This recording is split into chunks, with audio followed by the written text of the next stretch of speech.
Super Smash Bros. Ultimate is in full swing. The script is written on January 7th, exactly 1 month after the game's release, and we're already seeing huge turnouts for tournaments, we're seeing hype plays, and people have been making some of the most ridiculous strings and labbing the most hype techs. I live in Nova Scotia, a small province in the east coast of Canada, and on Sunday the 6th, we had our largest weekly tournament ever. The hype is real. Ultimate is doing what many people thought for the longest time was impossible. It's unifying the Smash community under a single game released after Super Smash Bros. Melee. Leffen recently performed in his first Ultimate tournament, Valhalla 2, making it to 7th place with Pokemon Trainer. Hungrybox and Salem, both EVO champions, had a tight set at SC United. And Armada and even Mango seem to be enjoying the game, playing as Inkling and Wario respectively.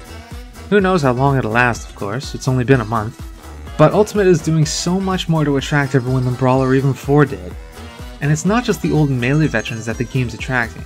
There's been a serious influx of newer players all over the world coming to these tournaments. Whether they were big name competitors in Brawl and skipped out on 4 for whatever reason, or if they're only playing Smash casually and before Ultimate never put a thought into playing the game on a competitive level, tournaments everywhere are seeing a serious increase in not only attendance, but retention. People that are playing Ultimate are still playing Ultimate, and they want to get better at it. And that's who this video is for. You, the new guy that wants to try and go to a tournament and not go 0-2. This video is for you, the guy that plays online and is trying to either break into Elite Smash, or is trying to beat others already in it. This video is for the player that watches these old dogs coming from Melee or Brawl or 4, that play the game and make all these movements and decisions that lead to these powerful plays, but have no idea how or don't have the confidence to play like they do. And hell, if you're one of the veterans, give this video a watch anyway, it's always nice to brush up on the basics. I'd like to stress though that that's exactly what this video is about, the basics. I'm not going to insult your intelligence though. I'm assuming you already know things like the typical glossary of words in Smash lingo, like what the word "you-air" means, and I'm assuming you know not to do things like roll too much or grab the ledge more than once if you can help it. What I'm going to try and teach you isn't how to jump, it's when to jump. Unfortunately, I can't possibly go into specifics for individual characters. I may bring up one character or another at different points to use as a reference, but I can't go over all 69 characters and give you specific, tailored pointers for them. You'll have to do some research on your own, but I'll be able to help you at least understand what it is you're researching.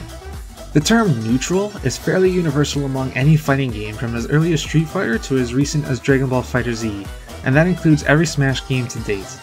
Smash 64 is known for having an extremely fragile neutral, where most characters have 0 to deaths, whereas on the opposite end of the spectrum, Brawl is known for being too neutral oriented, where disadvantaged states don't really matter and combos didn't exist, but more on disadvantaged and advantaged states in a bit. The game can typically be broken into 3 segments: neutral state, advantaged state, and disadvantaged state. They're pretty easy to understand because they mean exactly how they sound. When both players are in a neutral state, it means that neither of them has any serious positioning advantage over the other. Neutral state is where you'll be spending a majority of the match, and so if you want to be a solid threat as an opponent, this is the state you'll need to maximize your strengths and potential in. Neutral game is usually defined by both players moving either in and out of their opponent's danger zone, or by throwing out attacks, usually weaker, faster ones that can't connect into others at maximum range, in an effort to establish your own zone that the opponent can't enter. This is why dash dancing and wave dashing are such integral parts of Melee's meta. They both provide options for testing your opponent's neutral, and they give you the tools to make your way in once you find an opportunity to press forward. Dash dancing is back in Ultimate, not quite to the degree that it was in Melee, but it's enough to matter, and it's one of the easiest and most basic tools to master while you learn how to work your neutral game. Good examples of characters that have a strong neutral are zoners. Snake, Duck Hunt, and Young Link are decent examples here. A strong neutral game is defined by how far away you can hit, or at least pressure, your opponent without risking them hitting or pressuring you, and zoners typically have a lot of projectiles that really let them excel at that sort of gameplay. If you'd like a character example that doesn't focus on projectiles, the general rule is that characters with weapons have strong neutral games as well, so Cloud, Marth, and Chrom. I happen to have a clip of a Cloud versus a Snake here to illustrate my point. Snake's grenades are amazing tools that can hold down just about any part of the stage, and his C4 is a dangerous trap that he can put down, and his opponent takes a serious risk whenever they go anywhere near it. Cloud, meanwhile, has a ton of mobility, and his enormous sword can cover a huge distance. These two strengths together can allow Cloud to weave into that sweet spot in between Snake's grenades without risking getting hit by Snake himself. By contrast, characters with weaker neutral games are the ones that can't pressure larger distances away from themselves. These characters often lack projectiles, or at least powerful ones. They probably do not use a weapon, and their limbs might be on the shorter side. One good example of a character without the strongest neutral game is Ganondorf. Sure, his attacks reach a fair distance, and they're satisfying to land, but the man has next to no mobility and many of his attacks lack any disjoint, meaning the limbs he's attacking with are all still vulnerable, a weakness that most characters with swords do not have. Choosing a character with a powerful neutral game is a good starting point, but neutral isn't everything when it comes to a character. I main Duck Hunt in Smash 4, a character that was almost exclusively neutral oriented, but he wasn't a powerful character by any stretch of the imagination. If you like characters that don't have a conventionally powerful neutral game, Ganondorf, Wario, maybe Kirby, just to name a few, odds are good that those characters excel somewhere else. It's inevitable in every game that you're going to get hit at some point. Perfects are extremely few and far between in a game like Smash, and as good as Isaiah's advice was, it's not realistic to just not get hit in any game. You have to account for what you are capable of when you're put into a position you don't want to be in. Disadvantage state can take a ton of different forms, but they all revolve around the same idea. Your opponent is in a position to better pressure you and really start to pile on the damage. The first image you might think of is, for example, one character grabbing another. Yes, that is a form of disadvantage, but one position that you might not have considered is simply being above your opponent, especially if there's a platform between you two. See, here's the thing. You can attack up through platforms, but unless your name is Yoshi, you can't attack down through them. Being above your opponent is an inherently disadvantageous position, and your first priority would be to get down and try and meet your opponent on equal footing a second time. Platforms are great for extending combos or for setting up tech chase situations, more on those in a bit. But most newer players don't realize just how destructive it is to be caught standing on one while their opponent is beneath them. Most players wouldn't think that just standing on top of a platform with their opponent beneath them is a disadvantageous position. So let's try something a little easier. Let's say you're hit off stage and now you're forced to recover. If you're the one on stage, you have lots of options available to you, but I'll cover those in the advantage state section. So you're off stage and you just want to make it to the ledge. You might think that the best option would be to just get there as soon as you can, but that's also the most obvious option, and an opponent that's paying attention can intercept it fairly easily. This is where you'll have to stress the limits of your own character as much as you can to milk as much out of your recovery as possible. Wario is a good example. His double jump and his up B, called corkscrew, aren't the farthest reaching movement options in the game, but they can get the job done. But if just one of them fails, he still has two options. Wario can use his side B, the bike, and jumping off that effectively gives him a triple jump. The bike also flies forward when he uses it, which gives him a fair amount of extra distance, so now Wario's recovery is already quite expansive. But if even that fails, Wario has one final option. If he hasn't used his down B, the waft, for at least a minute, then he can use it to gain an extra little bit of height. If it's fully charged, it can go quite a distance. It would cost him his most powerful attack for the next minute at least, but it could mean the difference between life and death. Those are all just one character's example, and Wario is a unique case in that his disadvantage state is stronger than most. Not everyone is going to have as powerful or as varied options as he does, which is where you'll have to do some research on your own. If you main the Belmonts, learn just how far their whip can reach to grab the ledge. If you main Mega Man or Bayonetta, try and remember to use up B before you jump, because those two can still use it even after using their special. If you like Rob, try and learn how much gas you have in the tank when you recover, and keep in mind you don't have to grab the ledge immediately with him. The whole point I'm trying to make is you have options that aren't simply to go for the ledge as soon as possible. A smart opponent will do everything they can to intercept you, and making a beeline for the ledge is the most predictable thing you can do for them. Leading into that though is another, less appreciated form of disadvantage, when you're in the air without your double jump. Your double jump is so important that it gets its own section.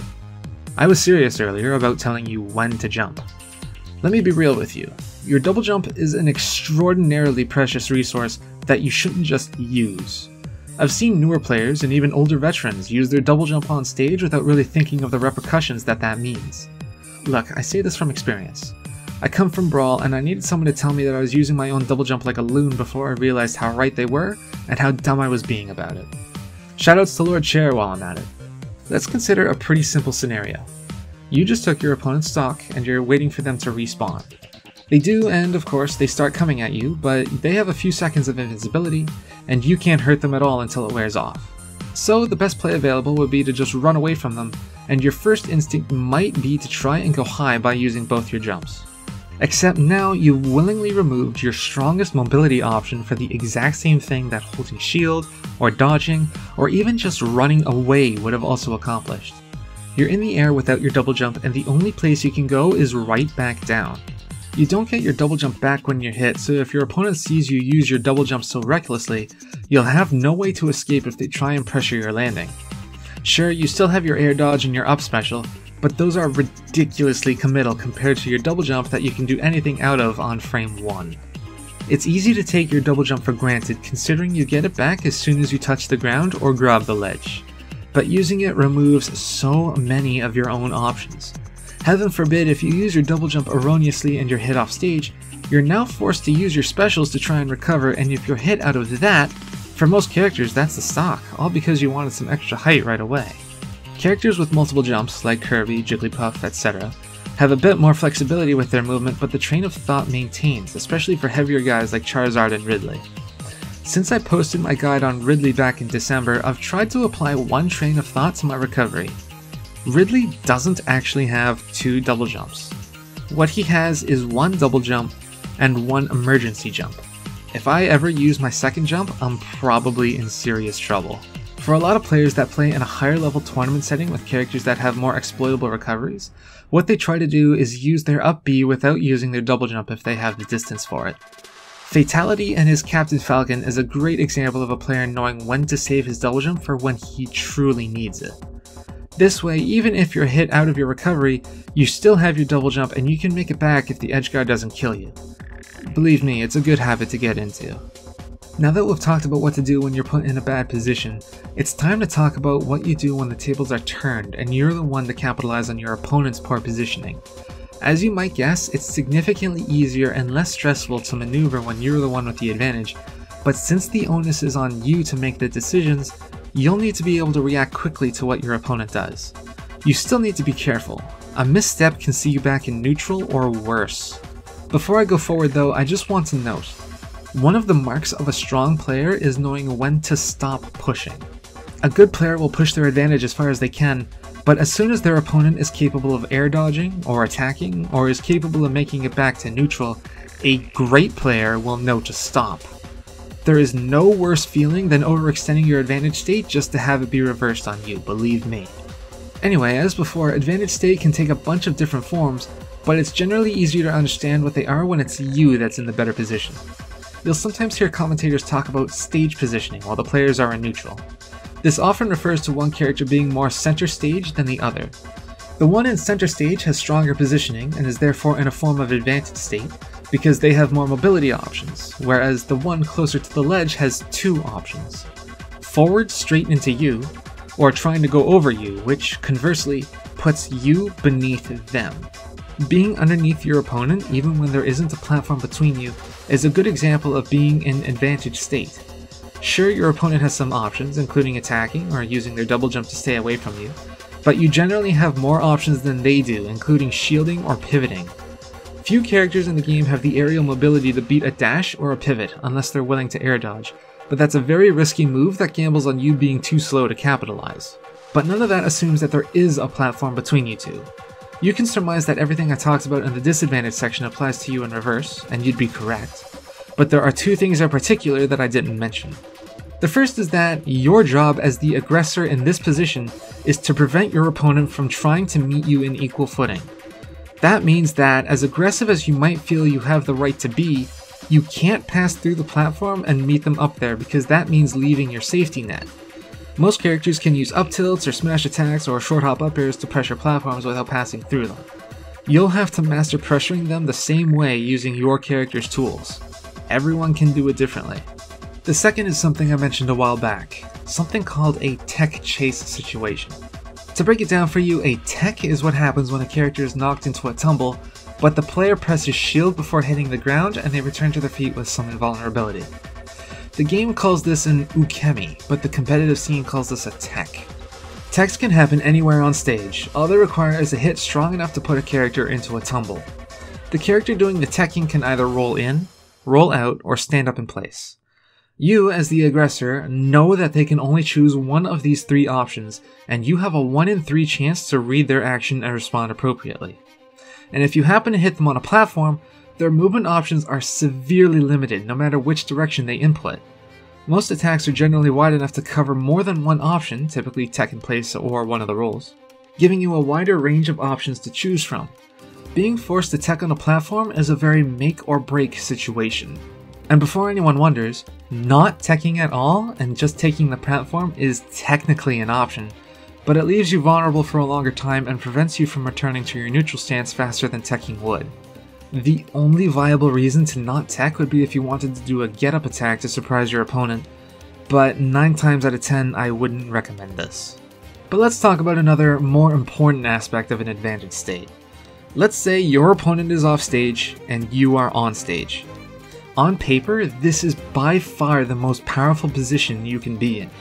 You know the general direction your opponent is going, you can deduce whether they'll need to spend their double jump to get there, you know what their offensive options if you decide to chase, and provided you understand the matchup, you know how to counter whatever option they choose.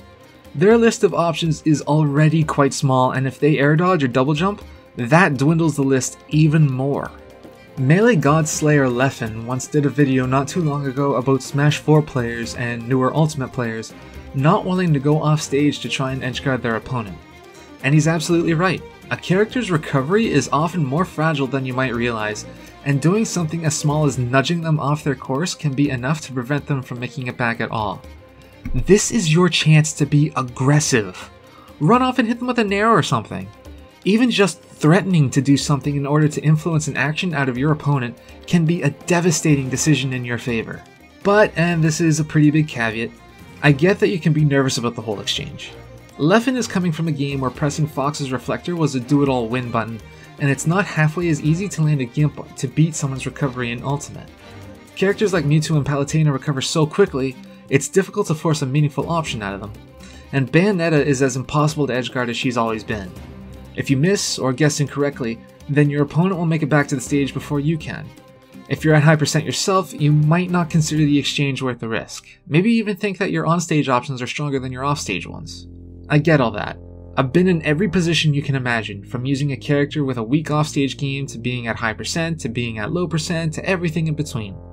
There's a time and a situation for everything, and this is where experience will come in better than anything I can teach you. You'll have to decide for yourself whether the risk of getting an early kill or forcing an unsafe option is worth sacrificing the safety of your stage control. It's one of the main appeals of Smash, or any fighting game. The adrenaline that comes with making a snap decision like that and hoping it pays off is what makes these games as high octane as they are. But if you're willing to take a shrug and you'll just have to get good as a valuable lesson, hopefully you'll be willing to take this one too. You'll never know what you're capable of if you don't try. Yes, it's scary to go off stage, I know, but it's scarier being the one off stage. Use that to your advantage. Let's summarize everything we've gone over. Mobility is a tremendously important aspect of a character's neutral game, and you'll want to master it quickly. Some characters are more mobile than others, while some characters have other ways to emphasize their neutral game, such as by using projectiles. Being in neutral means being in a state where neither you nor your opponent can make a solid hit on each other, and your job is to break into their danger zone and put them into a disadvantageous state before they can do that to you. The concept of being in a disadvantaged state is more expansive than you might think. Being above your opponent in any capacity is usually one of the more obvious ones, especially if a platform is between you and your opponent. If you're being attacked, your primary goal is to get back to a neutral state. Every character responds to being in a disadvantaged state differently, and your best method could be anything from responding with an attack to just getting down. This will require some understanding of your own character, your opponent's character, and what options you both have available. Your double jump is a precious resource that you need to spend sparingly. Try not to use it just to put distance between you and your opponent, because that not only puts you in disadvantage, like we discussed, but if you're hit off stage, you're now missing your most powerful tool to make it back safely. And if you're off stage, see if you can't make it back without expending your jump if you have it, because if you're intercepted, that foresight might just save your stock. Being in an advantage state will require snap decisions on your part and understand what options your opponent has when they're under attack, similar to if you're the one in disadvantage. If you can get your opponents in a tech chase situation, you have a 1 in 3 chance of capitalizing hard on their decision, and if your opponent is off stage, this is theoretically your strongest possible position, and you shouldn't be afraid to try and make the most of it. That said though, you also need to know when to stop pushing and let your opponent reset. You'll often still have stage positioning which can help you regain advantage. There are tons of nuances to any fighting game, but none of them are as expansive as Super Smash Bros., which emphasizes mobility just as much as hitting your opponent. The definitions of who being where and able to do what can change with the press of a button, and it'll come down to you to understand what can happen at a moment's notice and influencing the direction of the match accordingly. I won't deny that it's difficult, but if you find yourself in the middle of a match and you remember just one of the lessons I've taught you in this video, consider it a victory for the both of us. So those are my lessons on playing in a competitive environment.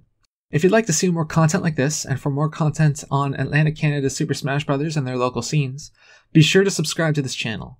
If you'd like to see more informational videos like this one, I have a beginner's guide to learning Ridley, as well as an instructional guide on how to play doubles effectively, and you should be able to find both of these videos in the end cards here. I'll see you next video.